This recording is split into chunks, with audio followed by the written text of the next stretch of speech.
Yo, yo, yo. What it do, peoples? Sorry we're late today. Unavoidable. Unavoidable. Just had some life stuff crop up, man. So, but we're here. That's what matters. Not. Could have been worse. Could have been worse. An hour late. An hour late. It's life, man. It's life. Sometimes things happen, dude. But we're good. Everything's good. We're gonna have a good day.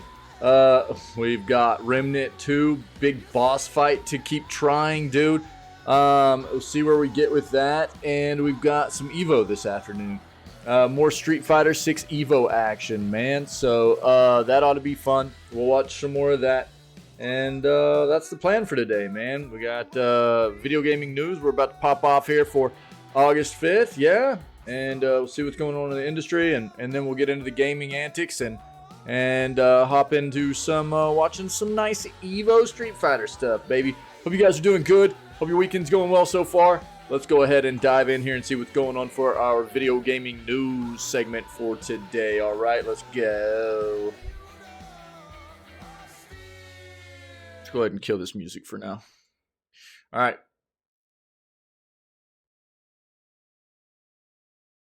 Nice.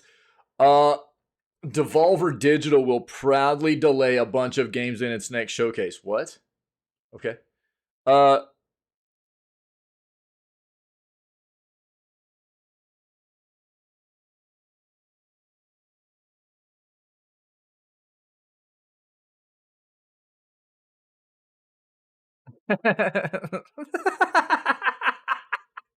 You wouldn't pirate a car? I'd pirate a ship. And if that car was in the shape of a ship, then I would definitely become captain of that ship. Pirate captain of that car ship.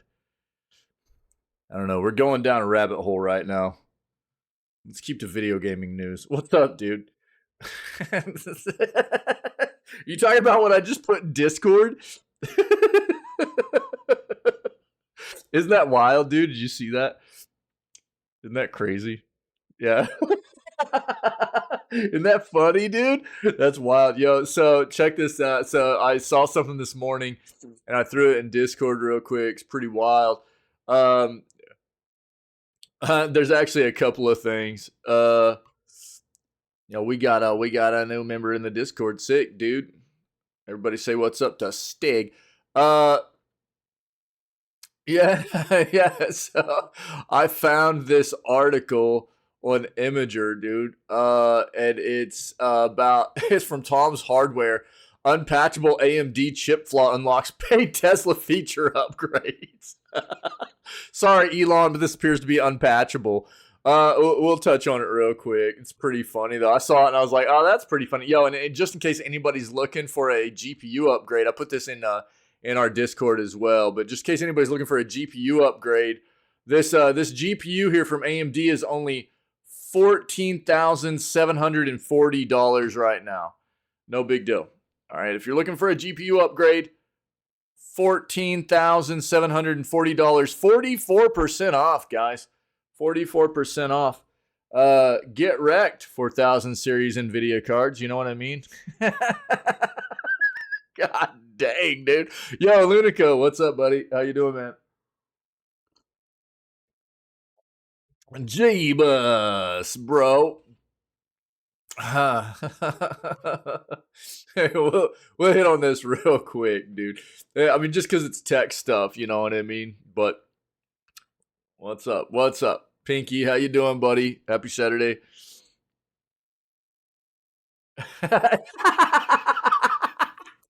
It might be, dude. Maybe that's why it's 44% off. You know what I mean? Ludico, what are you talking about, dude? What?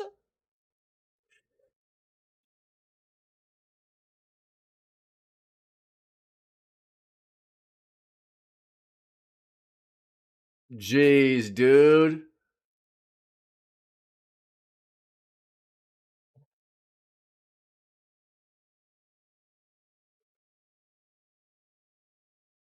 That's crazy, dude.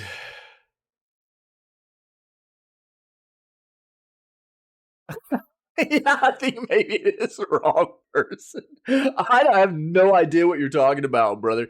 I mean, feel free to refresh my memory, maybe, but you know.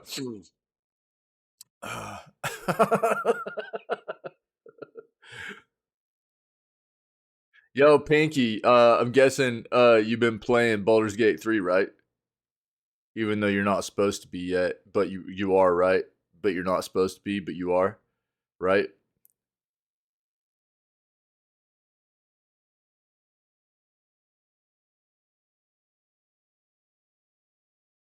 Unacceptable! Are you loving it, dude? What's your main character? What'd you class as? We've got Devolver Digital stuff up. Oh, Druid, sick, dude. Did you multi-class or just straight up pure Druid, dude?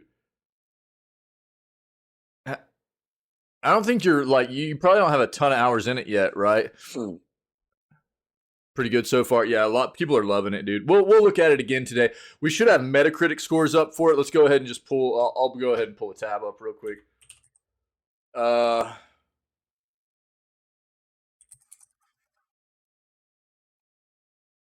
there you go.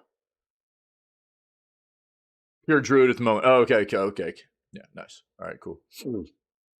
Yeah, I was reading something, Pinky, and that basically made it sound like if you're playing on the lowest difficulty, you can't multi-class in the game. I haven't been able to confirm that necessarily. Yeah, you can multi-class. You can multi-class. But if you're playing on the lowest difficulty, apparently you can't. But there's a mod. There's a mod. I don't even know is tactician the hardest? I think it is, right? We went over the difficulties, I think, yesterday in the news segment, but I can't remember what they were. All the difficulties were called. You same as in Divinity. That's what I thought. So apparently, what we had read was that.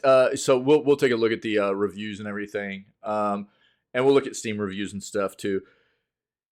From what I had read, it made it seem like they had removed the ability in the game for you to multi-class on the lowest difficulty, which for me, from Larian, that feels kind of gross. I mean, just because somebody wants to play the game at a lower difficulty, you remove their ability. If that's true, you remove their ability to multi-class in the game and remove a nice RPG aspect out of the game for character building. That's not fun, dude. That sucks. That sucks. But somebody has already made a mod apparently that you can implement if you want to play on the lowest difficulty. Yeah, that's pretty weird, right? I agree. If it's true, that's just what we read. I haven't confirmed it or anything. We read it in the news, but there apparently somebody made a mod that allows you to go ahead and run multi-class characters on that lowest difficulty. I don't know. Well, we might need to dive into that. Davey, what up, buddy? How you doing, brother? What's up, man?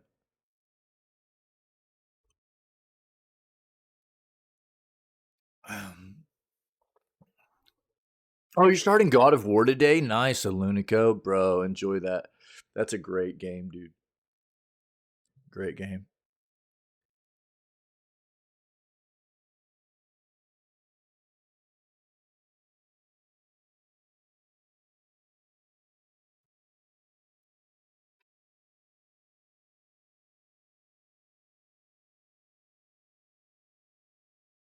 I mean, look, dude. Here's the problem. There's so many people that gain notoriety and fame, and even if this wasn't intentional, you've got to understand the implications of your actions whenever you have this kind of power, and how to use it appropriately. This is not great.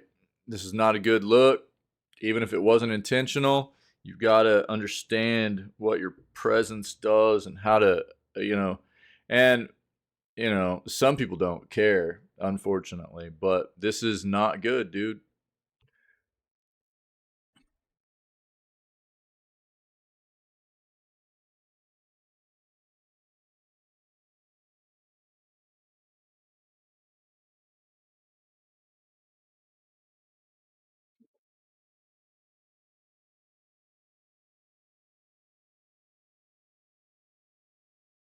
Oh, Project L has an announcement as Yasuo as the new character in their fighting game they're making based off the League of Legends universe.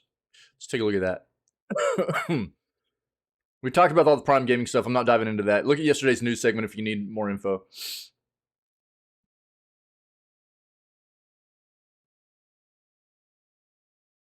All right, Call of Duty's Faction Showdown event is live, but what is it? We'll take a peek. Deciding what to start with this morning? Coffee. That's my go-to.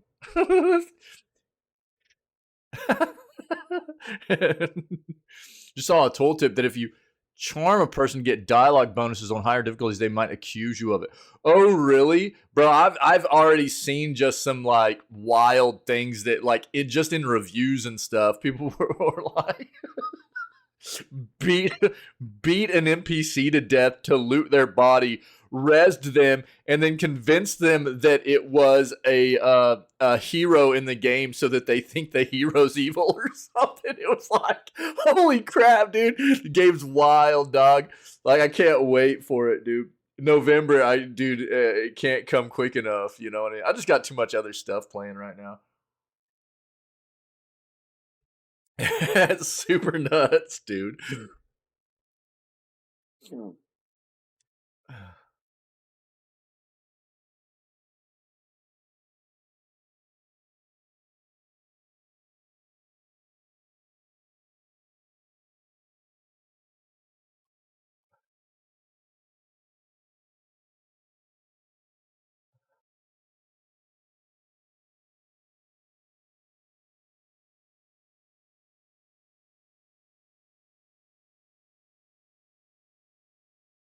Free games for this weekend. We'll take a peek at this, see what they're talking about. We'll just go ahead and pull up the Epic stuff again too. If you didn't know, right now Balloons TD6 and Loop Hero are both free on Epic Games. You should go grab your free content. These will be free through August 10th at 10 a.m. CST. And then it'll be Europa Universalis 4 and Keeping an Eye on You. These will be the next games that are free starting whenever these are no longer available. But you should grab these now and then just get prepared to grab these next coming games next week, okay? Get your free games, man. Get your free games. Looks like Baldur's Gate 3 had its first hot fix. Let's take a peek at this. Uh, Remnant actually had a patch yesterday as well after we finished the stream up. There was a patch, and we'll see how well it does. It does look like they addressed a lot of stuff. Unfortunately, they debuffed one of the weapons that we've been running through the game with, too. I was telling everybody, dude, we've been running through this game with this, like, handgun. This handgun, dude, that is like a chain lightning gun. And I was like, dude, this gun feels OP. Like, I haven't needed to change guns. I've found many other weapons since I found this weapon. And I've just stuck with it, dude, because it's just incredibly powerful.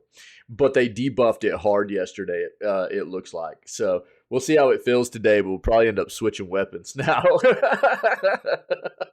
But they did a bunch of patching. It looks like they're trying to address some of the performance issues. Like I said, there's been some frame drop issues in the game and stuff, and we'll see how it feels today. But we'll take a look at the patch notes for Remnant 2 today as well.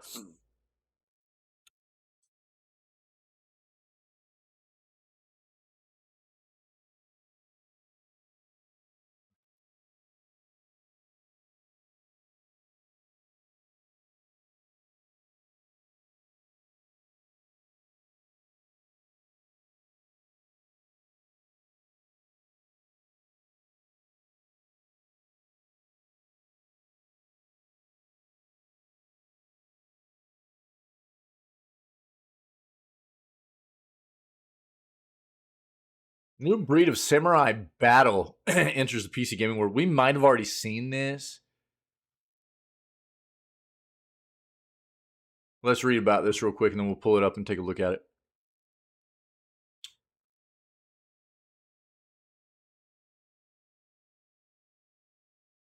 Okay, let's look at our other search real quick.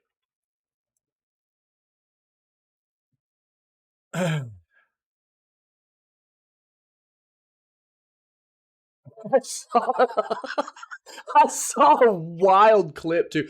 It's hard. I was just like trudging through some YouTube content in like a limited amount of spare time.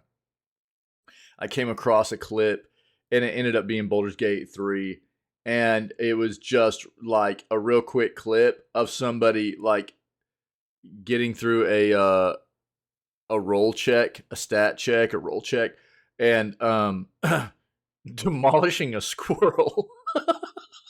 I mean, obliterating the squirrel, dude. It was insane.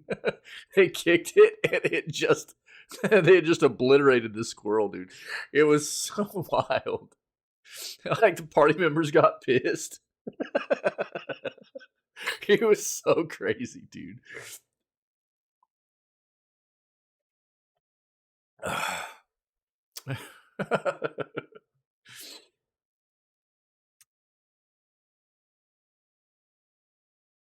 Yeah, dude, this is one of the things that we've talked about here lately, and you know, coming from a game that we played in the middle of last month. What was it, like the 13th or 14th, I think, of last month that Exoprimal dropped. We're talking about a game at a AAA price point from Capcom that felt pretty shallow, pretty repetitive gameplay, and was just riddled with microtransactions. The type of transactions, that you expect to see in like a free to play game. And yeah, it was on subscription services too, but if you weren't playing it on a subscription service, you were paying AAA price tag for that game, and it felt really gross. And then you've got games come out that honestly, like Baldur's Gate 3. What's Baldur's Gate 3? What's the price tag on this, guys, on Steam? Is it 60? Yeah, it's 60, right? Uh what, like,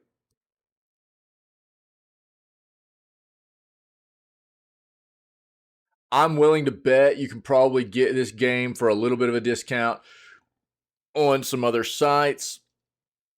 Usually like Fanatical, Green Man Gaming, places like that, you can get some discounts when games release.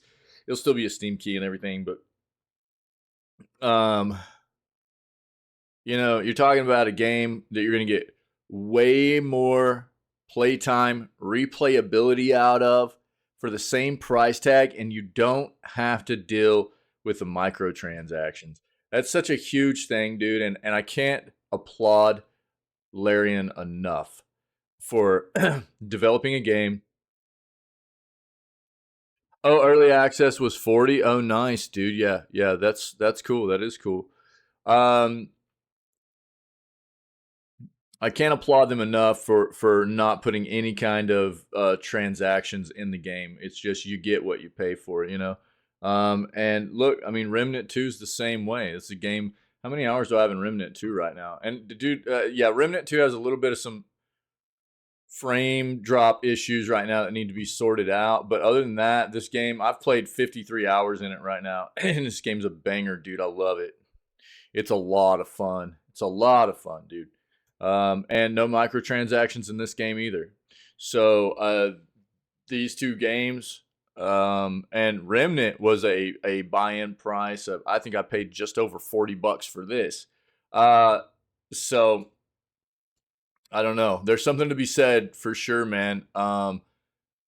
For developers nowadays, it's always gross. That's what I said whenever I got into Exo Prime. It was one of the first things I noticed was how just polluted it was with transactions, and it not on top of that being a shallow game at a AAA price point felt disgusting. It felt really, really, really, really gross.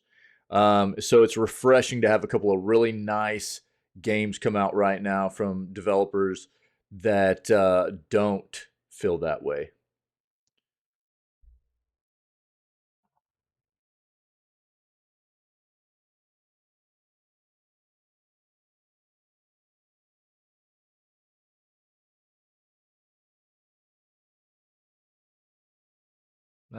Not really.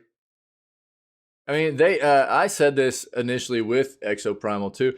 I don't feel like they. I feel like they had a decent core for a game there, but they missed. They missed on it. They were too focused on trying to wrench as much money out of people as possible, rather than focusing on how they could implement nice, fun gameplay out of that game. It got real repetitive, real quick. It was real shallow. Feels bad. Tons of microtransactions. They could have done much better there.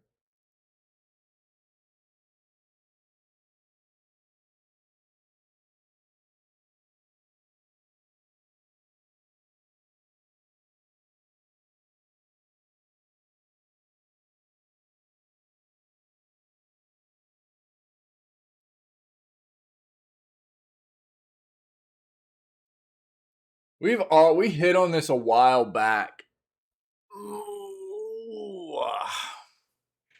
We hit on this a while back. But let's go ahead and dive into this. Every Witcher game confirmed to be in development. And that way we've got an up-to-date idea of exactly what's going on. There's like 3, right? I think 3 total Witcher games that are in development right now.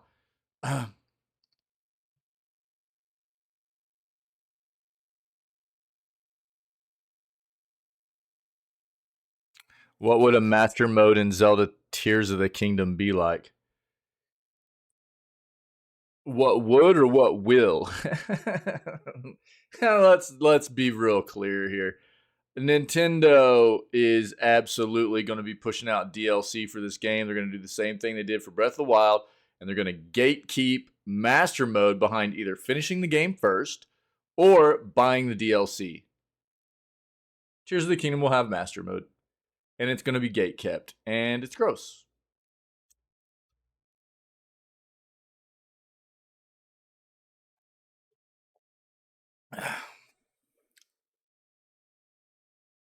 Yo, we got 2 days until WrestleQuest starts, by the way. I'm excited.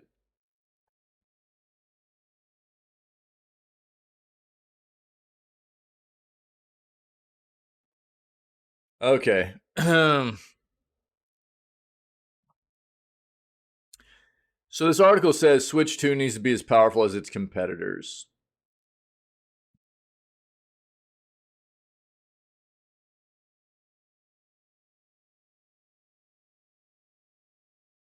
This is something. I mean, if people don't, people think Nintendo doesn't understand what they need to do with their next gen console. You know, you're insane. But I mean, ultimately, it's walking the line between finding a nice price point for the consumer at the best possible hardware you can stuff into that type of mobile device, right? And that's what they will do. They're going to I highly doubt it's going to be a whole lot different than what the Switch is. Whatever their next console is, people are calling it the Switch 2, but that's not official. It probably will be called Switch 2, but it's not official. It's not. Nintendo hasn't stated that. They haven't come out and announced their next console. The first Switch was groundbreaking. It was insane. It was a fantastic platform, but it's old, it's dated, and that's why everybody's looking towards the next one.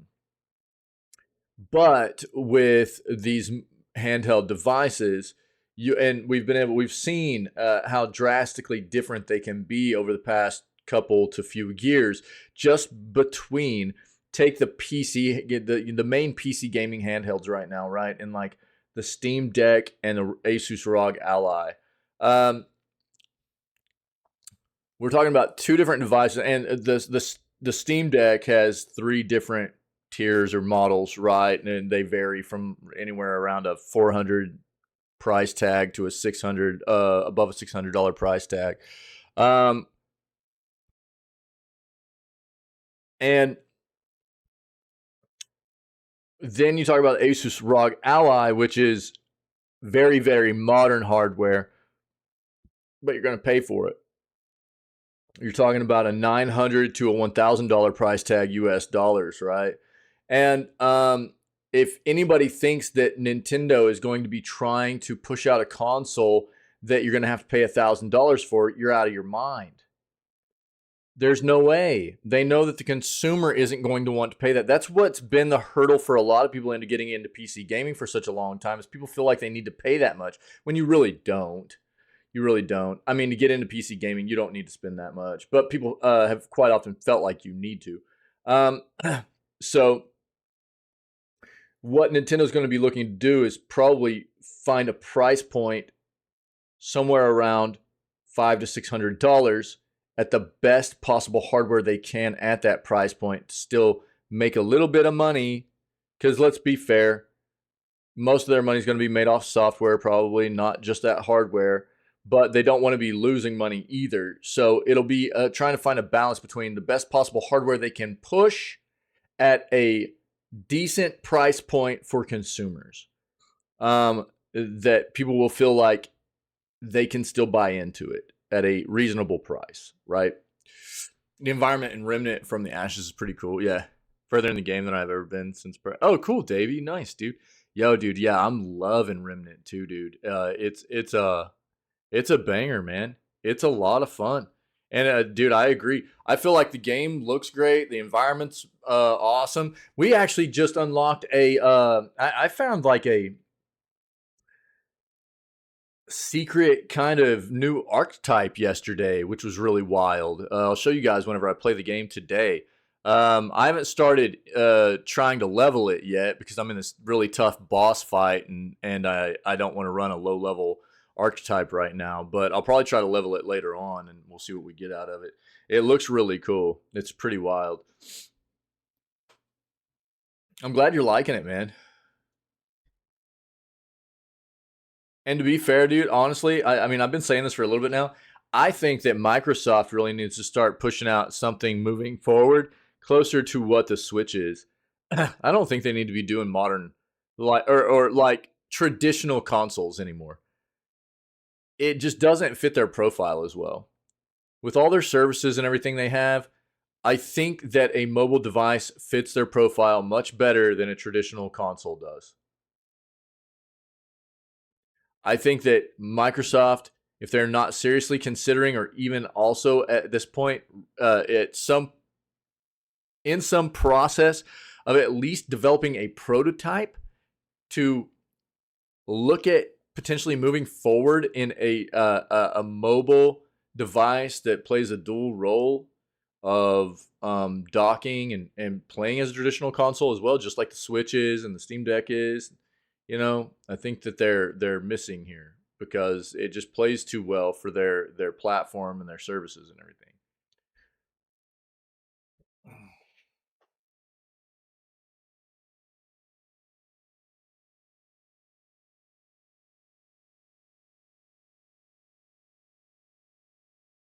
Yeah, WrestleQuest is actually going to be on Netflix, guys. The WrestleQuest, it looks like it's going to be a lot of fun. Looks like it's going to be funny, nice RPG, and it's going to be released on Netflix at the same time it releases on all other platforms too. So 2 days. If you want to try it out and you have a Netflix subscription, it'll be on there.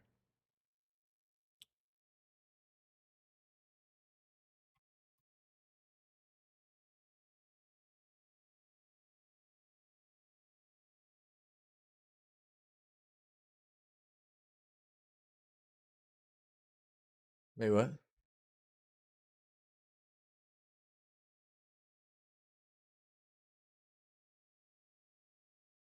Yeah, WrestleQuest is going to be on Netflix, dude. Yep. Yep. Confirmed, dude. Check it.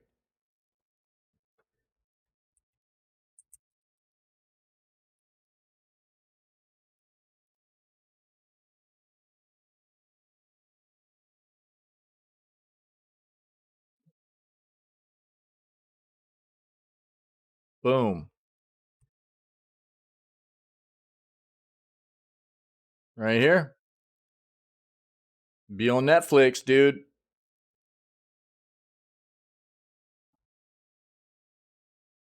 Does this even say the date on it? Hold on, I'll give you. I'll pull up one that actually says the date.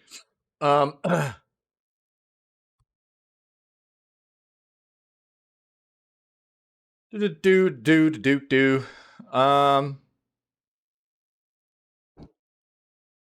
Going to be let's see. WrestleQuest releases on August 8th for iOS, Android, Switch, PS5, Xbox Series XS, PS4, Xbox One, and PC platforms. I think it's actually the 7th now, but it's also on Netflix at the same time it releases for all these other platforms. Yep. Yeah. And to answer your question, buddy, so again, like as far as that goes, so you guys understand how that works. Netflix's platform, it's weird. They don't have like a desktop application to play their games on or anything yet. So it's it sucks a little bit. But if you have like their mobile app, and I'm guessing you can probably like emulate it. You can probably run like BlueStacks or something like that and emulate it. I don't know. I need to look into it. But there have been emulators on PC to run like Google Play games and stuff like that for a long time, and it's kind of getting to a point where you don't necessarily need to use them anymore as much. They still probably have a lot of really nice quality of life things to them, but Google Play is now running. They're getting their desktop application running out. It's in a beta state right now and everything, but Netflix doesn't have their own desktop app to play games on. So basically, it's like you have to run their mobile app to play the games on it. And that's one of my things that I've been talking about here for a while about Netflix is for what they're trying to do with gaming, they really need to evolve right now. They need to make it to where subscribers have a platform to play on other devices. I don't think they do. From everything that I know right now, they don't. You just can play. Like if you were to pull up like Netflix on a tab or something, you can't access their games through that. Last time I checked, anyways. But on like a tablet or something like that, you pull up their app, then the games will be on there, and it just needs to be included everywhere, really. And they need to have like a desktop application that can just run the games for you. So like Netflix gaming app or something, you know what I mean? That is compatible with controllers and stuff like that. They need to get that kind of thing rolled out because they're in the process of developing AAA games and things of that nature. The thing that's nice about Netflix's gaming platform, as long as you have a subscription, you can play their games, right? But you don't have to deal with any ads or in-game purchases on any of their games. Because the way they see it is that you're already paying for a subscription to their platform. You shouldn't have to deal with any of that stuff. So you don't need to worry about that, just so you know. Yeah. Yeah. Well, so I have a couple of different things running, buddy. So my main thing that I run is OBS. OBS is a piece of software that actually basically is what does all my streaming stuff for me. And you can set it up to have a lot of different like kind of modules and things like that within it. And one of the things that I have set up in there is my stream chat, right? So it gives me a view of what you guys are seeing, right? So it shows me what you guys are seeing for the stream. And it shows me all my scenes. It shows me all my sources that are set up for my scenes. It gives me all my options to start. Yo, what up? Tornadop. Yo, what's up, buddy? It gives me all my options for like starting and stopping the stream, my settings for the stream, my audio stuff, any activity like follows, subs, things like that, as well as like everything that's happening in chat. And you can take some of these things out if you don't want them. You can add things in. But I also, as a backup, I mean, I've got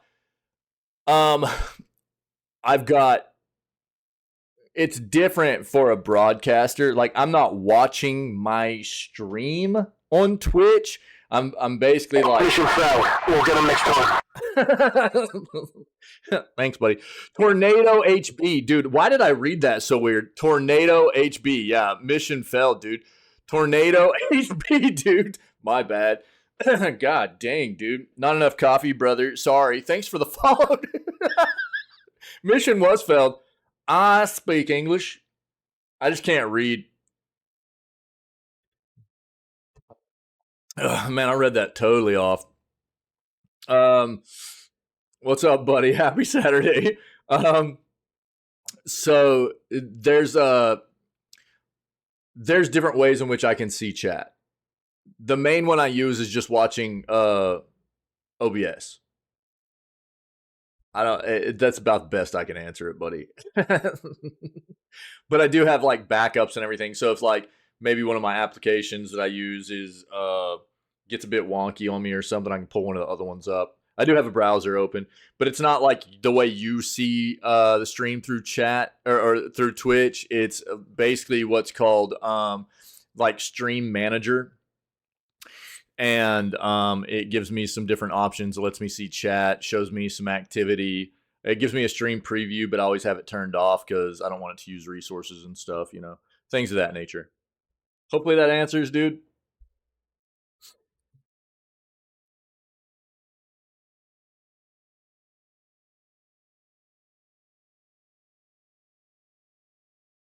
PS5s, look, just know that they're going on sale at Target. They've been going on sale for a while. They're getting bundled up with a lot of stuff. You're starting to find we're halfway through this generation of console now, so you're starting to see bundles come out that you wouldn't have seen before. Sales on the original, like just the base PS5 with one controller. You'll see sales on those quite often. The actual retail price of those is starting to go down. They'll call it a sale, but it's just the retail price is going down because they're trying to get more people to buy into the platform. It's not brand new anymore.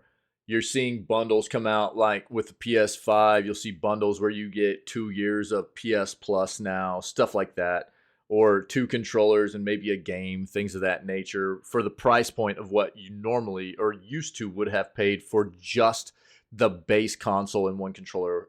You just got to look around, man.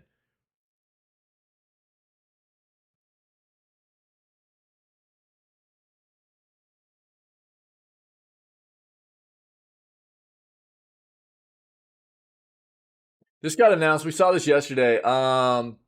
Yeah, this got announced. We saw. I don't know if it was announced at Evo, but we watched it at Evo.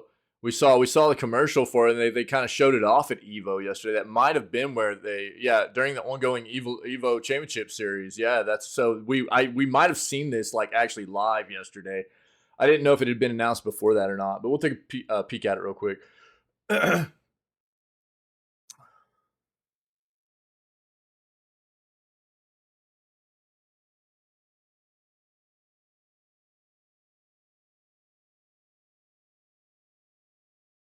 Dude, I'm so sick of video gaming Bible and their like baity titles. Hold on.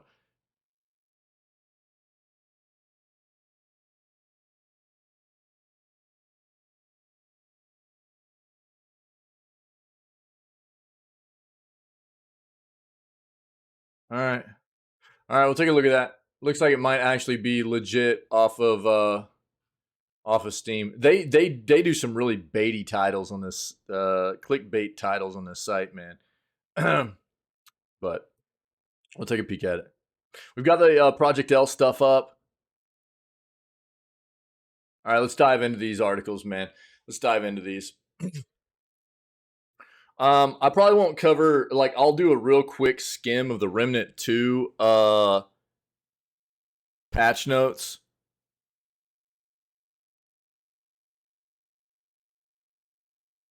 At the end of the news segment, and then I'll cover them maybe in depth before we start playing the game. Okay, cool. I totally botched Tornado HB's name, dude. What I say? Tornadob. God dang, dude. I need more coffee. Yo, here we go. Under night in Birth 2, Sis Cells announced. for PS4 and PS5. So the game is being developed in collaboration with French-bred The Arc System Works, saying that it will also feature the final chapter in the Hollow Knight storyline that has been spanning across every Under Night in-birth release since the first. Here's the trailer. We kind of saw this yesterday while we were watching Evo, but take a look. それでも行かねばならないクオンとの決着のために。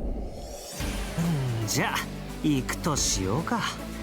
長く続いたこの夜の物語を終わらせにな。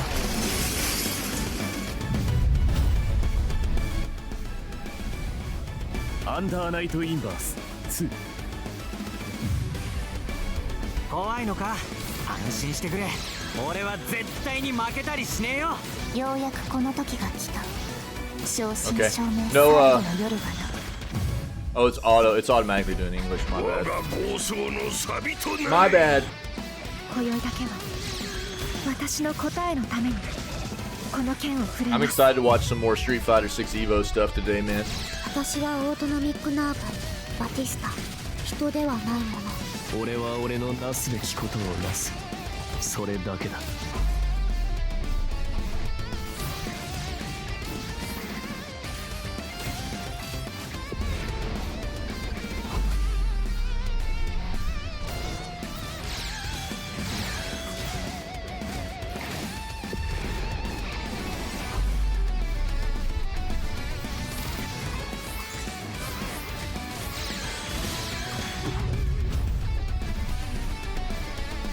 Powers awaken.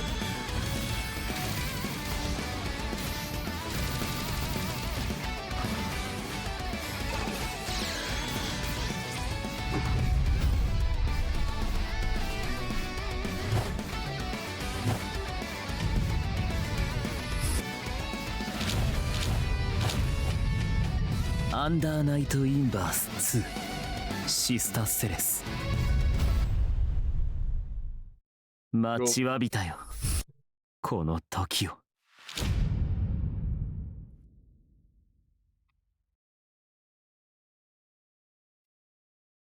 According to Arc System Works announcement, 21 returning characters will be in the new installment, as well as new characters that will be revealed in the future. Presumably, it will also feature a unique battle system brought to life by revamped high-quality pixel art visuals and dynamically detailed facial expressions, new character abilities, and the addition of rollback netcode. That's a big deal for online fighting games, dude. We're also confirmed to be in the game. The Under Night In-Birth series originally began with Under Night In-Birth X Late, which was released in 2014. Since then, the series has had two sequels. Most recent being 2020's Under Night In-Birth X Late. All right. If you need more, I'll link it for you. There you go. Okay, here we go. So 2 free Steam games available for a very limited time.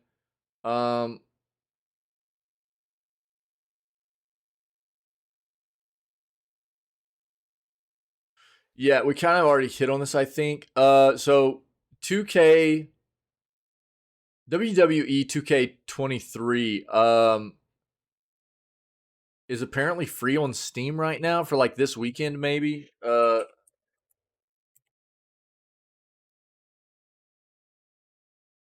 Yeah, it's a free weekend for WWE 2K23. So if you're interested, I'll link this for you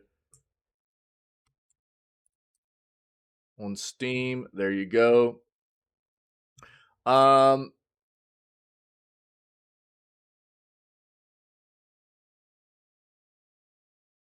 Then Minion Masters, fast-paced hybrid of card game tower defense. Play 1v1 or bring a friend for 2v2 and engage in epic online multiplayer battles full of innovative strategy and awesome plays. Game is playable without spending a single penny. You can claim a free DLC pack to boot. Free Vanguard DLC. And then the played up demo is there also is just like an addition they're talking about here. What was this? The Minion Masters. Here, let me pull this up.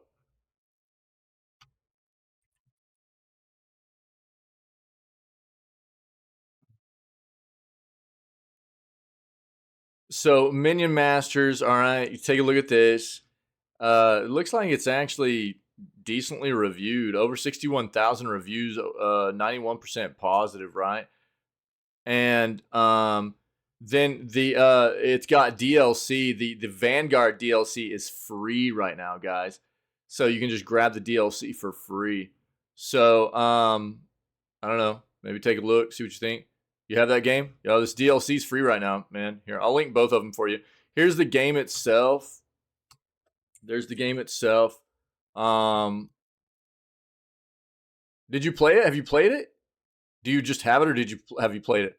I'll go ahead and add it to the library. Why not? So don't just play now. Add it to your library. That way you own it. And then the Vanguard DLC. Here you go. You get 5 times Siege Imperator Ruby. Magnetic Bomb. 5 times Magnetic Bombs. 20 times Aimbot. 40 times Siege Breaker. 40 times Monitor. Nats. 5 times Power Tokens. And 3 times Season Pass tiers. I don't even know what that means, but here you go. All right.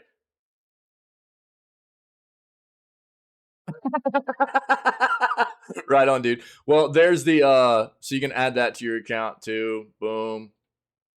Easy. Cool. There's both the links right there for you guys. Free games, man. Now, the 2K23 one is just, I think, for the weekend. So understand that. It's just a free weekend to try it out, all right? And then the Played Up is just a demo. So you go check that out if you want. Most people know what Played Up is. Every Witcher game confirmed to be in development after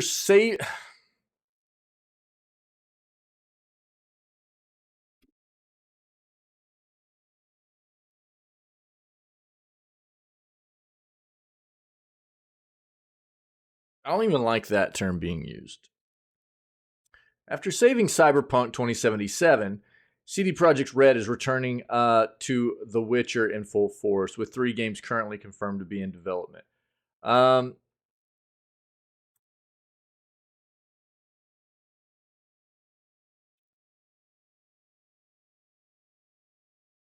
I mean, I guess it's okay. But I talked about this yesterday. I've talked about it a lot. I get a lot of people that like have this mindset of like giving developers kudos for sticking by a game that's crap on release, and it's almost like giving them an award or giving them a pat on the back for turning the game into something decent after it was trash release. They don't deserve that. For turning the game into what it should have been on release, they don't deserve that. You were chatting about that subject at work yesterday. So, I mean, is it good that they end up sticking, these companies that end up putting the time and effort into the game and fixing it? Is that good? Yeah, it's good. But they don't deserve kudos for it. They don't deserve recognition for it, because ultimately the game should have never released the way it released in the first place. And it's really gross because CDPR got an award for this.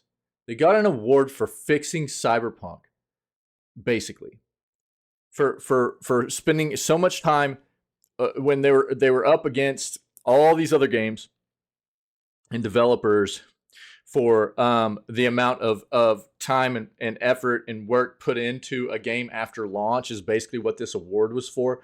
And Cyberpunk won. And they won because they had so much work to do after the launch of Cyberpunk. CDPR won because of that. And that sucks. They won an award for releasing a trash game and having a lot of work on their hands.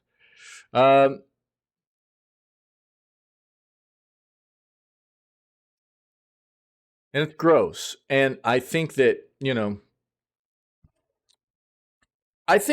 Davey, I think that there's a lot of different things that can go wrong in, the process of project development for video game releases. And I think it's hard to pinpoint one specific thing every single time of what can result. I think a lot of times it's rushing, cutting corners, bad communication, things of that nature,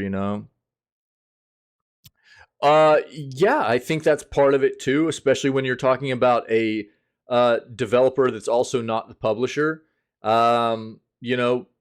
Because it's an issue of two companies trying to work together to figure out when to release a game, and whatever the case is, I mean, it doesn't really matter if a game gets released in a state that's as broken as something like No Man's Sky, or as broken or as incomplete as No Man's Sky or Cyberpunk or so many of the other games that we could list off, right? It's really not acceptable. And they don't deserve to be accommodated, or not accommodated, but given, recognition for, like props and kudos for making the game into what it should have been in the first place. I don't really care what went wrong. The fact of the matter is, these companies are putting as much, if not more, into the hype behind these games, the marketing, all of that kind of stuff, and they're baiting people into buying these broken products, and that sucks. And I feel like us as gaming enthusiasts and the consumer have got to change the way we think about supporting these companies that do this crap, man. It's just gross. It's just gross, man. Maybe, I mean, like I said, I mean, without being internal to it, without being internal to the process, who knows, man? Probably. There's probably a little bit of all that you're talking about that went on, that I've been talking about as well, that went on, and whatever the case may be, they are all one company, you know what I mean? Well, a developer, publisher, whatever, and they deserve to be criticized for it, Yeah, I mean, I don't know. What I do know is that it's not acceptable. And here's the thing that sucks. There's not enough regulations in the gaming industry to hold businesses accountable for doing this kind of crap. So until people like us as gaming enthusiasts and the consumer, until we change our mindset about not supporting this kind of thing that happens to us all the flipping time, until people start realizing and quit supporting that kind of thing and these businesses that do this, it'll just keep happening because there's not enough regulations in place to hold the businesses accountable at a higher level. So, I mean, that's why, I'm passionate about this subject. Obviously, I talk about it a lot because I want to raise awareness about it, Random mode time. Yeah, you're good, Davey. Ferret and I had a conversation about this yesterday. God dang, bro. Oh my God, I'm telling you, bro. Dude, Stream Elements with the random mode stuff is sentient, dude. It knows what we need. It knows what we need, bro. It's so crazy, dude. That was just perfect timing, dude. Jesus. That's so funny, dude. But moving on, what we do know, CDPR has in development for the Witcher series, okay? 3 new Witcher games. Like I said, when we brought up this article, I was pretty sure it was 3. Project Polaris, the next mainline Witcher game. Canis Majoris is a remake of the first Witcher game, which we knew was being done as well. Expected to be a full remake, I'm pretty sure in Unreal Engine 5. And not the, what CDPR, their engine or whatever.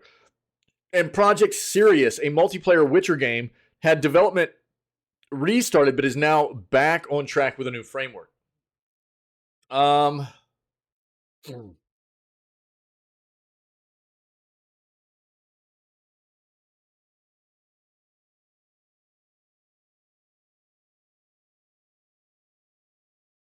Polaris.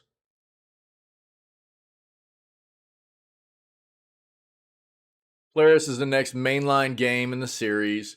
Though very little is known about the project right now, CDPR has confirmed this game will be the first in a new mainline Witcher trilogy, acting as a direct sequel to The Witcher 3, and that's about all that's officially known about Project Polaris. No character settings, time period, or any story details at all have been given by CD Projekt Red, leaving fans only with their own speculations, while some fans hope Geralt will return as the main protagonist in Project Polaris. Many believe the sequel will pass the torch to Ciri, with Geralt making a few appearances here and there for good measure.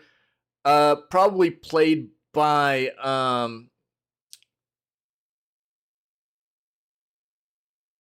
Liam, right? Too soon? Sorry. Liam Hemsworth will show up every once in a while in here as Geralt. Sorry. Potentially the second Witcher game that fans will see is CD Projekt Red's Canis Majoris project, now known to be a remake of the very first Witcher game. Yeah, this remake will apparently convert the original Witcher's more open-ended areas into one cohesive open world, will presumably bring a ton of quality of life improvements and modern-day bells and whistles along with it. Though no official release date has been given just yet, it seems likely that this Witcher remake will take at least another few years in development. CD Projekt Red clearly stating they want to do this right. Yeah, we'll see about that. Multiplayer Witcher Sirius.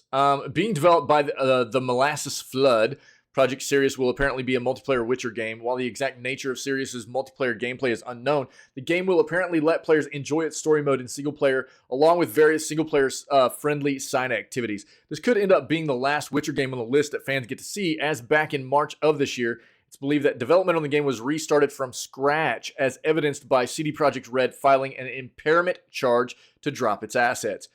But back in May, CD Projekt Red confirmed the development of Project Sirius was back on track, moving ahead with a new framework for the Witcher title. There you go. That's what we got. So, new mainline in Polaris.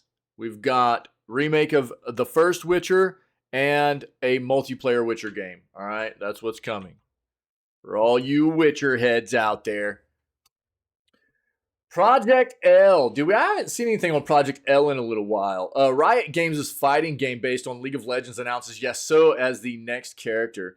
So Riot just announced that Yasuo, the Unforgiven League of Legends resident samurai champion, will be the next playable character in Project L. If you haven't seen this game, it looks pretty cool. For a fighting game, this game looks pretty solid. I didn't mean for a fighting game like fighting games are subpar or whatever, but I just meant for like for this genre of game as something that we haven't really seen Riot do. That's more what I was trying to get at here. So Riot has obviously done a lot of stuff out of the world of League of Legends, right? There's a lot of lore, a lot of characters. They've done a Netflix adaptation, which was a banger. There's been all kinds of games, but we haven't seen a fighting game. And what I've seen looks pretty solid, man. The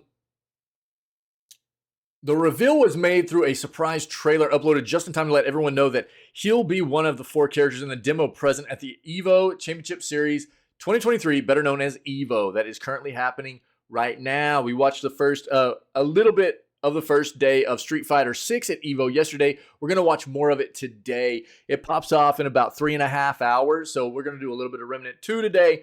And then we'll finish off the day with watching some more EVO, because I love high-level competitive Street Fighter gaming, dude. I love watching it. It's fun. I don't play it, but I love watching it, man. Why do I hear emo? EVO. EVA. The Fighting Game Tournament Festival is taking place in Las Vegas, Nevada on the weekend of this weekend. Riot Games had already announced. What's up, Poison? How you doing? ARPG would work with League of Legends. You mean something kind of like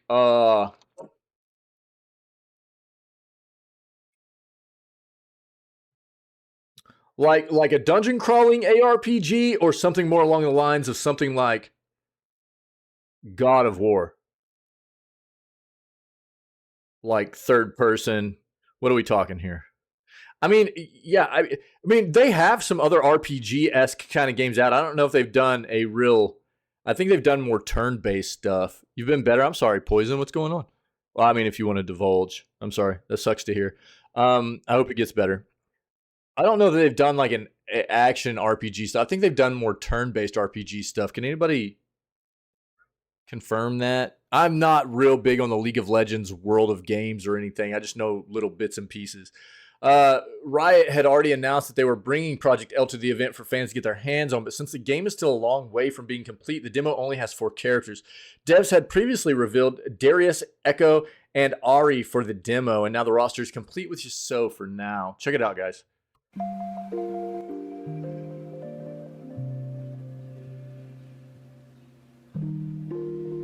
I need more coffee. I need more coffee. Go with the wind. God, look at those abs, dude. Jesus. Shred cheese on those things, dude. Like Diablo, yeah, like a dungeon crawler, yeah. Yeah, I mean, maybe, dude. Maybe so, you know? Here's the thing, though. Here's what would have to... Because their world is based really off of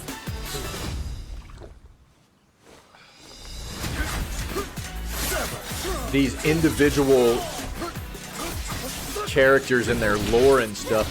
You know, what would you do with it? Would you make it to where the world has... Because, dude, there's a lot of characters in League of Legends. But I think they're in, like, different factions and stuff, too, right? Look at this artwork, dude. This artwork's fantastic.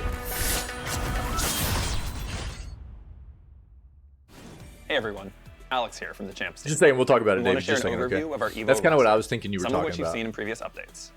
And you just saw an exciting new addition to Project L's champion lineup, Yasuo, the Unforgiven. Yasuo is a master swordsman who manipulates. Does this game not look dope, dude? The artwork is On top great. of that, he can cancel in and out of a versatile stance, giving him tools for every situation. He can outplay with mix-ups. He can go to the air for really technical combos, play defense with his wind wall, or honestly just win neutral with huge normals. And you can come check him out today at EVO. For the rest of the roster, we have 3 more champions available to play. We have Darius, the Hand of Noxus. Noxus is Runeterra's brutal expansionist empire. As a ruthless, axe-wielding general, Darius hits like a truck. He owns the mid-range, and he's relentless on offense. That sucks. Once he wounds his opponent, Yeah, he'll take sucks, huge chip damage from everything. Yeah. And Look, he can man, reset over and over to keep the pressure coming. No quarter. Then there's Echo, the boy Yeah, who I'll shattered talk to you time. about that in just a A second. punk genius with I'll the power address it. to rewind time. With Echo's Chrono Strikes, you can go in, then call for a do-over. He's tough to whiff punish and even tougher to block correctly. And if he's tired of staying in your face, he can zone at mid-range with a timely projectile.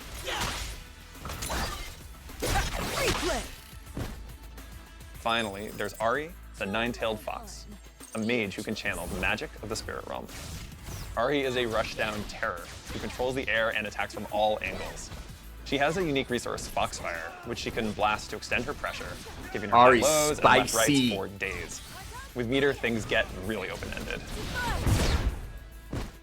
We've got a ton more champs in the lab, like Jinx and Alawi, but we hope you'll enjoy getting your first I like taste of Homie's Project L with this jacket, dude. roster. Each champion Where'd you get has that their own jacket, play Doug? style and identity, and when teamed up, they can pull off some pretty wild sequences. We're excited to see what you'll come up with. If you're at EVO and you want to try our champs for yourself, we'll have a full guide on how to actually play Project L. Bro, are we coming gonna see really this soon. game be played at EVO next Thanks, year? everyone. See you there.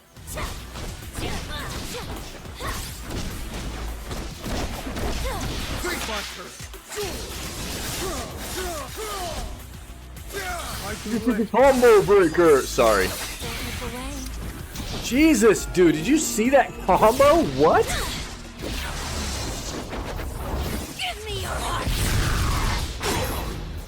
36 hits, bro. What are you supposed to do? That's the thing about these fighting games. It's the balance they have to find, right? Is like, and that's what, you know, a lot of the games, it's about combos. It's about being able to string sections together and get combos in. But the developers have to do a really good job at finding out how to allow the player to break combos or not allow players to do combos that are too long. You know, it's a really hard balance to find. But the best fighting games, developers find really good ways of addressing those issues. Yeah, Davey, potentially. I mean, I think what they would have to do is maybe like make it to where you're not trying to necessarily play the game as any one of these specific characters, but these characters show up as like NPCs in the game or something. I mean, this is just the way I would see it playing out in a game like that, like a dungeon crawling Diablo-esque kind of game, where you've got your character that you would create, and maybe you could flow through different skills or abilities and stuff based off of learning from these different characters. You know what I mean? That'd be kind of dope. You know what I mean? Who knows? Maybe they're working on something like that. But this looks pretty cool, man. And Poison, I'll get to your thing in just a second. Let me finish this article up real quick and I'll talk to you. Trailer above shows off Yasuo's moveset and works as a quick tutorial for those looking to master his abilities. Yasuo is a master swordsman who manipulates the wind with his blade, said lead champion designer of Riot Games, Alex, is that Jaffe? On top of that, he can cancel in and out of a versatile stance, giving him tools for every situation. He can outplay with mix-ups, go to the air for really technical combos, play defense with his wind wall, or honestly just win neutral with huge normals. And you can come check him out today at EVO. Yasuo looks like he commands control of the screen, which means that opponents will have to find ways to get closer and neutralizing his air barriers.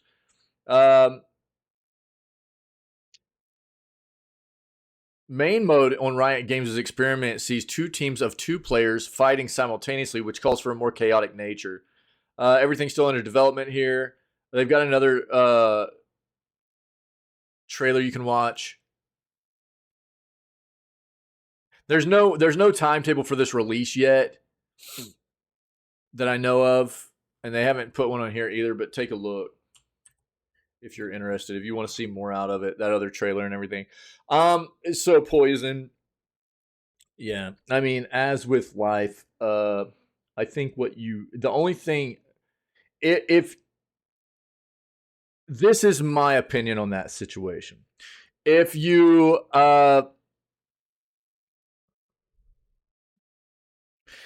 let that kind of thing defeat you, they win, right? And I know that it's hard. I've dealt with the same thing not too long ago, actually. But I think that if you stay true to yourself and who you are, be a good person, and, you know, those other people that are your friends, those other people that do care about you, they know better. If those people truly know who you are and they truly care about you, then they know better than to listen to the, you know, falsities that are being spread about you. And I think that that's one of those things you have to just kind of sometimes trudge through. Occasionally it's a learning thing, I think, about engaging with your community and becoming friends with people in your community, and sometimes you'll end up coming to the conclusion that there are relationships that don't work. And it's unfortunate because you were probably the more mature person in this situation, and the other individual decided they needed to go off and try and spread some negative stuff about you that apparently wasn't true. And people suck like that, you know? And I think that if you let that defeat you, they win, right? So it sucks to hear that, but I think the best thing you can do is to just continue to keep on doing your thing, be the person you are, And everybody will realize who is, what is real and what's not real. You know what I mean? And so I don't know. I know it's not as easy as that sounds. But it's a tough thing to deal with sometimes, whenever, especially maybe you've had somebody in your community for quite a while that seems like you've built a relationship, but it ends up not being maybe quite what you thought it was, and it sometimes is better off to let that relationship die. Better off for you, and maybe even better off for the community as well. And every situation's different, every relationship's different, and I think that all you can really do is keep pushing, keep showing everybody else that's part of your community that you're a good person, and negate the lies, tell people it wasn't true, and move on, and let people know that you're not going to dwell on it anymore. Don't let people like that live rent-free in your head. If you understand what I'm saying, if you've ever heard that term, don't let people like that live rent-free in your head, man. Don't let them dwell in that space, and move forward. And if people aren't willing to let it go in your community, let them know that it's over, it's done with, and it doesn't need to be discussed anymore. It's in the past, and if people come in and want to be toxic about it or whatever, you are the broadcaster. You are the one that runs that channel in that community, and you don't have to deal with it. You can time them out. You can ban them or whatever. You are the one that controls that. You have to remember that, right? So that's my advice. That's my advice. I don't know. It's never easy. The dynamic, you know what I mean? It's especially for, I think, content creators that are trying to really establish a good, solid, fun, healthy community, right? And occasionally you're probably going to have to deal with some toxicity, negativity, and even maybe some relationships that don't end up becoming what maybe you thought they would be in the first place, and you'll have to address that. It's just a learning process.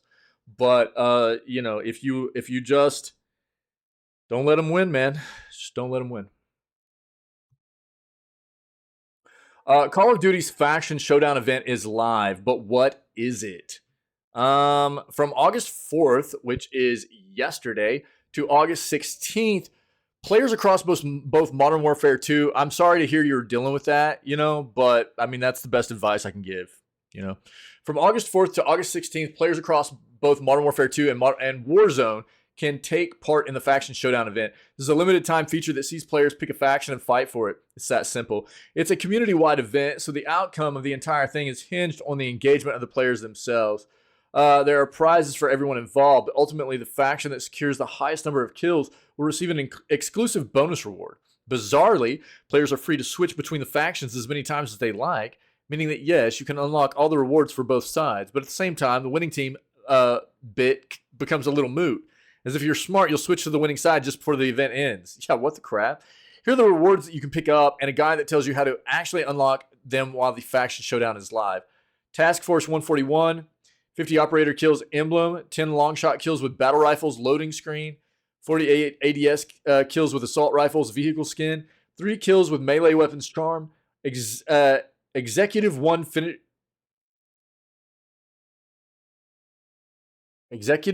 finishing move. I think this is supposed to be execute one finishing move. Battle pass tier skip. Execute one finishing move. This says executive. Maybe I'm wrong, but I think it's supposed to be execute. Shadow Company. 50 operator long kill, or 50 operator kills loading screen, 15 long shot kills with a sniper while focused, large decal, 15 operator kills from behind with SMG's vehicle skin, 10 operator kills with launchers, charm, 5 operator kills with lethal equipment, battle pass, tier skip. There's a bonus reward for both factions once all challenges are finished. For TF 141, players get an SMG Blueprint Mastery unlock, and for Shadow Company, there's an exclusive Sniper Blueprint Mastery reward waiting to be scooped up. There you go. If you need that info again for your records, there it is in chat. Free games for this week. Video games industry is about to explode. Why? Alunico, what do you got for us, dude? August 4th to the 6th. What we got here? Yeah, I've already talked about this for Epic Games. And the free play days, yeah, we've already talked about this too, but if you weren't aware, free play days are on this weekend for Xbox Live Gold or Game Pass Ultimate. And the 3 games that you can try this weekend, they are Dragon Ball FighterZ, Descenders, and W2K23, which is also WWE 2K23. They messed this up. This is also, like we said earlier, a game that you can play for free this weekend on Steam also.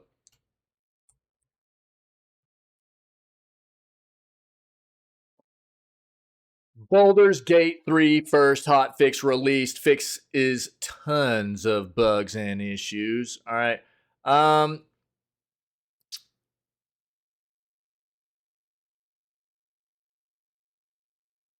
There was a when did the hotfix come out? Anybody know? It doesn't even say. I'm guessing it was over the past night or something. So the crashes and blockers fixed, possibly getting stuck in a dialogue in the first confrontation with a major boss. Fixed a rare issue where player character states would not update properly after dying. Fixed a crash that could occur related to one of Asterian's cinematic dialogues in the end game.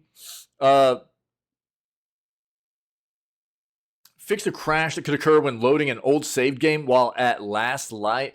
Fixed a crash that could occur when using a brain reader in the colony.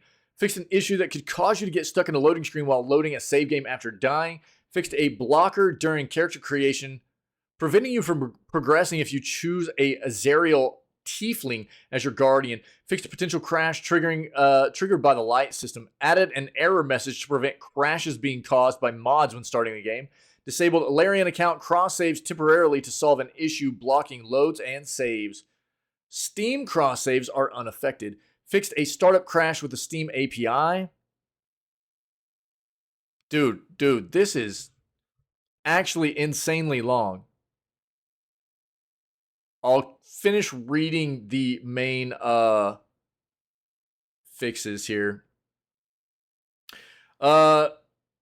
Fixed a crash that could occur when quick loading a game while a container or corpse was open for looting. Fixed a crash that could happen if an item unlocked a spell for a game entity without stats. Fixed a crash that could occur when switching a race or a class in character creation. Fixed potential crashes that could occur when closing screens like the options menu or when ending dialogues. Fixed a potential crash when an enemy tries to use the motivator during combat in the Steel Watch Foundry. Fixed a blocker that could occur if you chose to attack the Emperor during a dialogue after you side with him.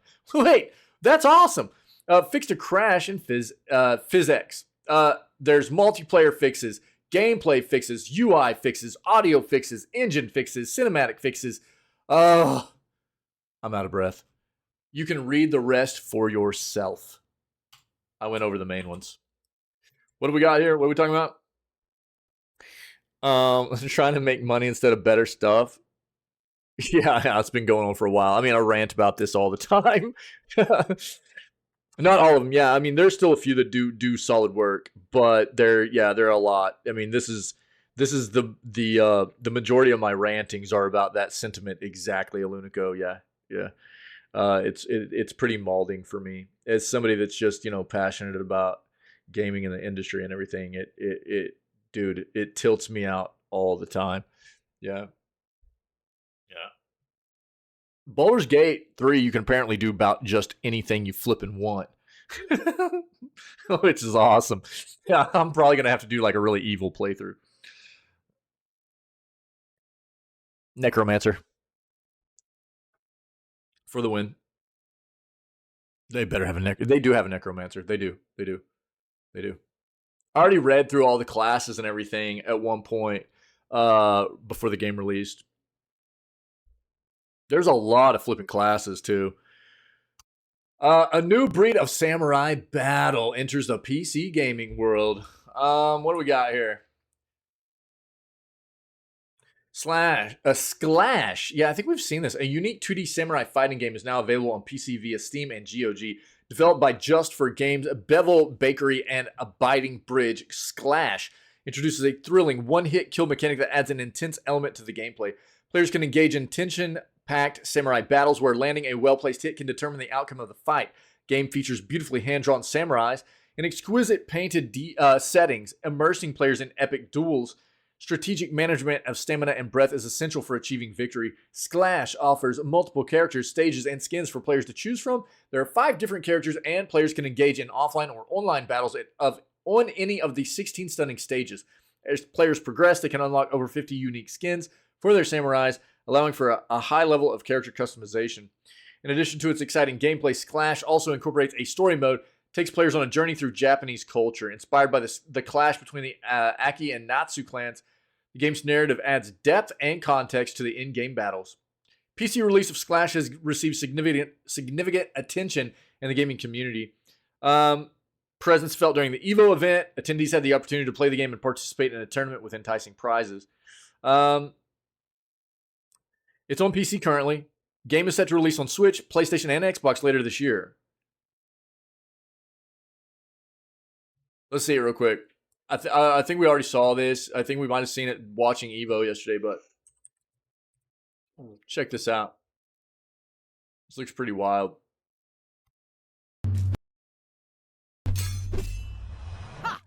It looks pretty neat.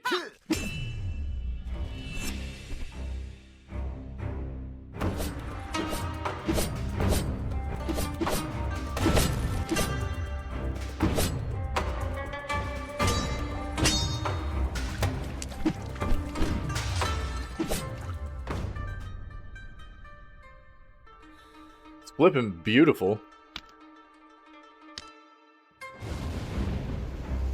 You cannot possibly understand. I must avenge him! I will make sure you don't get up again this time. You stole her from me. You know nothing of the pact that binds us!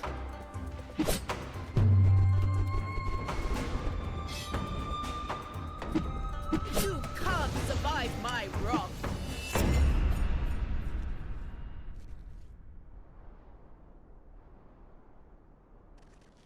You finally got what you deserve.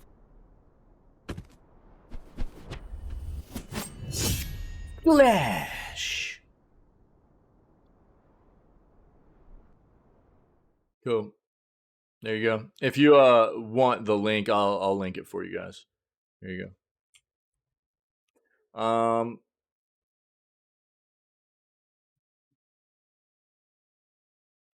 Devolver Digital will proudly delay a bunch of games in its next showcase. The likes of Skate Story and The Plucky Squire could be moving to 2024. Okay. Both of which look dope. I'm really excited for Skate Story. Plucky Squire looks really, really cool too. Devolver has cultivated a name for itself over the years as a publisher with an offbeat approach to marketing games. To that end, it has announced a Devolver delayed event, which it calls the first ever showcase celebrating games that are courageously moving into 2024. Yo, Devolver is actually like my favorite publisher, dude. They are legit, like, in my opinion, a top tier publishing company. Seems Devolver will try to have things both ways by pushing back some release dates and at the same time poking fun at the never-ending spate of game delays. You'll be able to watch the stream below at 11 a.m. on August 7th. Oh, let's go, dude. Okay, so 2 days. Oh, no, dude. So 10 o'clock a.m. for us. We'll be watching this. That's WrestleQuest day 2, I think, dude. Let's ensure I've got that date right. WrestleQuest, August 7th. Yep. All right. So, WrestleQuest starts that day. We'll also watch the Devolver Digital showcase, okay? Publisher has a bunch of intriguing games currently slated for the rest of the year. I'm really looking forward to Skate Story. Me too, dude. It looks really good, and it sounds like it has an awesome soundtrack. Ultra stylish visuals. Same goes for Plucky Squire. Utterly adorable looking adventure game that sees you switching between 2D and 3D environments. Yeah, looks really, really neat. Other titles on Devolver's books for 2023 include gritty noir punk action adventure Gunbrella. Publisher confirmed that game hasn't been delayed but will feature in the showcase. Fate of the likes of a wizard with a gun, which looks dope. Talos Principle 2, Pinky, and Pepper Grinder remains to be seen. However, Baby Steps, this is one I'm really hyped about too. Looks like a 3D version of QWOP with a man baby for a lead character is already scheduled for a 2024 debut. I'm playing this on release. Baby Steps. It's going to be grossly molding and hilarious. Okay, cool. Cool. Nice. Okay, I'm going to have to bookmark this. Cool. Yo, this is kind of wild. Check this out. Poor Elon. Tesla owners can unlock the paid DLC free of charge. So an unpatchable AMD chip flaw unlocks paid Tesla feature upgrades. Sorry, Elon, but this appears to be unpatchable. Teslas are among the most popular electric cars on the market, which makes them an easy target for hackers. Now a team of security researchers from TU Berlin has found a way to exploit the MCU found in modern Tesla vehicles to unlock paid features and more. To execute the attack, the researchers exploited a known flaw in AMD's processor that controls Tesla's MCU. Which stands for Tesla's Marvel Cinematic Universe. Right. Oh, Media Control Unit, my bad. And it controls the touchscreen navigation and entertainment systems. MCU 0/1 refers to the first generation NVIDIA Tegra based, while MCU 2 is the second generation Intel Atom. MCU Z refers to the third generation based on a custom AMD Ryzen SoC. MCU Z is the subject of the researchers' attention. Unsurprisingly, this exploit can provide access to various Tesla subsystems and even optional content, usually locked behind a paywall. Depending on the Tesla vehicle in question, some features are software locked, can be purchased and enabled after delivery using the vehicle's touchscreen system or via the Tesla app. Hacking the embedded car computer could allow users to unlock these features without paying. The TU Berlin researchers added, for example, the 2021 Model 3 SR Plus vehicles can enable the cold weather feature, heated steering wheels, and heated rear seats for an extra $300. This feature unlock is confirmed to work with the exploit. How crazy is it that like cars are now being rolled out with features that you can't use unless you pay extra for them to be unlocked? They're in the car, but you have to pay to unlock them. Like, what the crap, dude? Get wrecked, Elon. Ha. Yo, 1 second, guys. That's funny.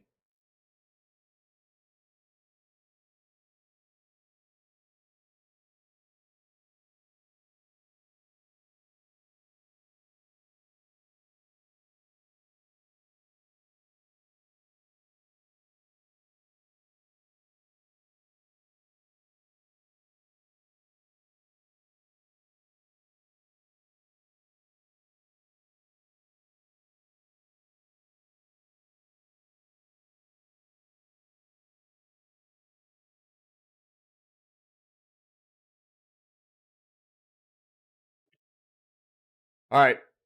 Sorry, guys.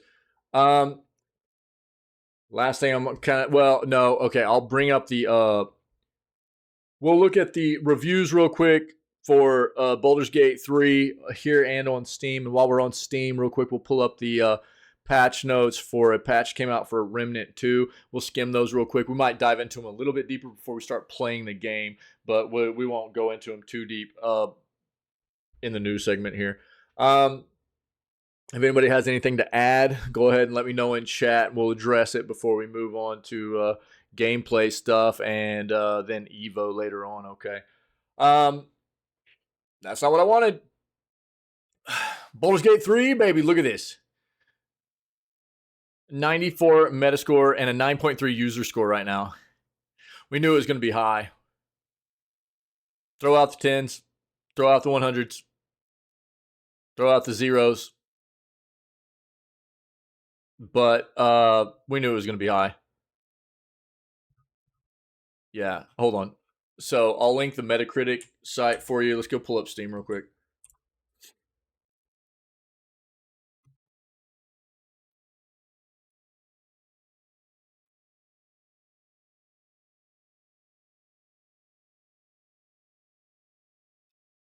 So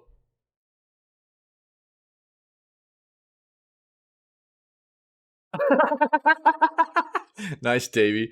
Nice, man. Like I love the stuff people say about the game. Like, oh, this is the one. This is the one I was talking about that I read yesterday. This is hilarious. Beat a woman to death with a mace so I could steal her valuables, used a revive scroll, and then gaslit her into thinking I was the hero who saved her life. So now she is indebted to me.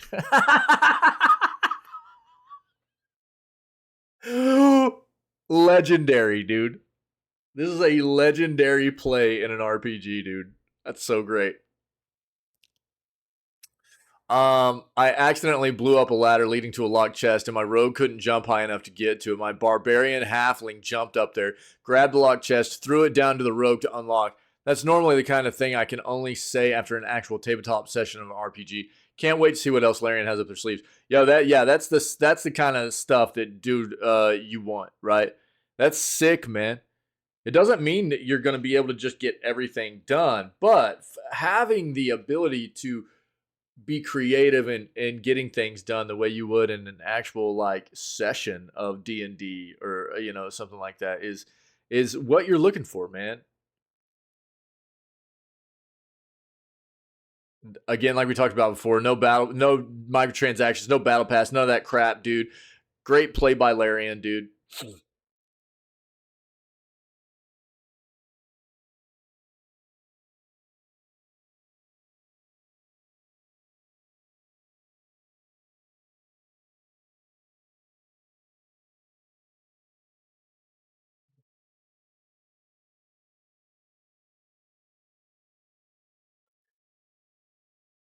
Not recommended just because of this person couldn't see text very well. That was it.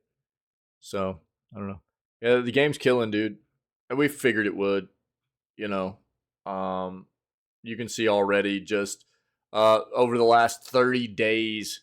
I mean, the game just released 2 days ago, but over the last 30 days, even there have been 27,500 reviews at 95% positive.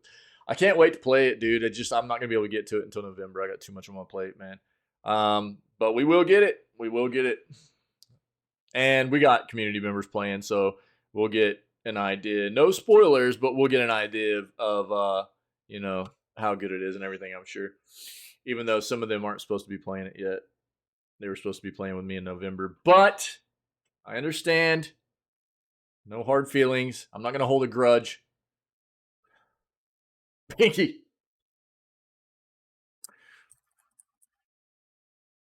All right, let's look at these patch notes.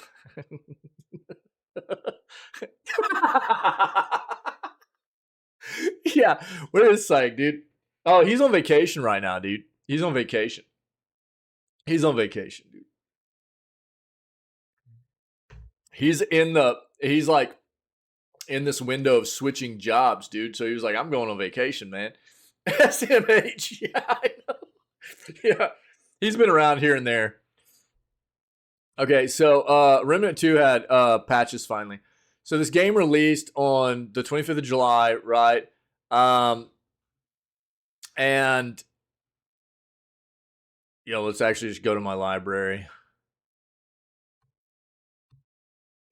They had a patch come out yesterday.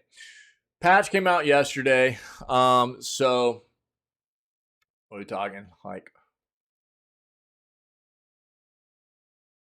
almost a couple weeks.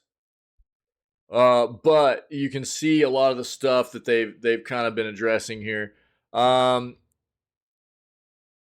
Performance and crashes, initial optimizations to improve overall performance, updates to improve hitching and potential crashes, fix multiple reported crash bugs.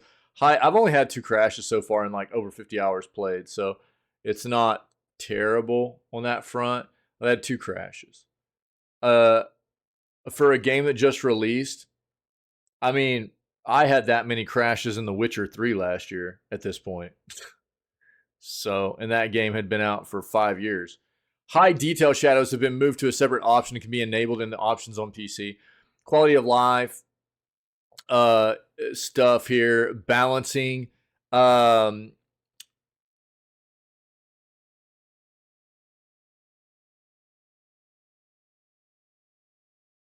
Archon archetype stuff. Oh, these are just balances for the archetypes. So each of the archetypes got a little bit of some balancing, or some of them did anyways. Summoner, Handler, Challenger, Archon, and Explorer. Weapons, dude. This gun right here is one that we've been using, the Enigma. This is a handgun we've been using for a while, dude, since like early game. And it's been real gross. I was telling everybody, like, the gun's been pretty OP. In the dev note, Nightfall was dealing wait, what? Reduce the fire rate on Nightfall and Standard and Dreadwalker fire modes. Oh, what? Suck, dude. That's the other gun I'm using right now. I didn't see that yesterday. Nightfall was dealing far more damage than other weapons in both modes. Almost 20% more with Dreadwalker active compared to other guns with their mod active. When considering damage and the mod ability, harder... Dude, we're going to have a really tough time with this boss today now. When considering damage and the mod ability, harder to hit, life siphon, and fire rate, it was pushing Nightfall too far above every other long gun. Now sits closer in line with other high damage weapons. Now you can see Enigma too. Enigma was performing. This one was gross, dude. Enigma was insane. Enigma was performing too far above our goal for AoE clear. It's literally just a chain lightning gun. You just chain lightning everything, dude. So a few adjustments were made. There's still an issue with it ignoring armor, which will be addressed in the future. However, when that happens, we will reevaluate the numbers. Then there's enemies, multiplayer, bug fixes.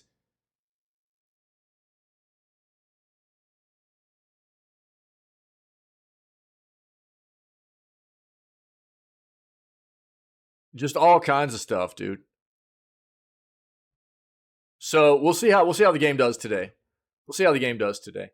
Yeah, but I don't want to go too deep in that right now. We started a little. We had to start the stream up late today. I apologize for that.